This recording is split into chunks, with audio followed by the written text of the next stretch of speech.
MKTV mwongeye kwirirwa abakunzi ba MKTV mu Gikari TV.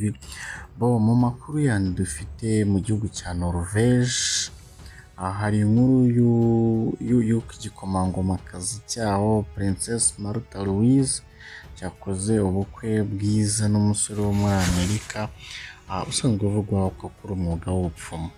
Uyu musore yitwa Derek Vert, umwuga usanzwe akora ni ubupfumu.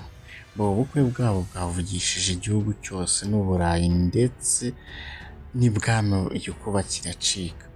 Bwo mbere y'uko ubukwe bw'abantu buba bw'iyi couple ya Märtha Louise na Derek Vert, umukobwa yabanje kwiyambura iby'ikamba ry'ibwami ahinduka umuturage usanzwe nk'abandi bose.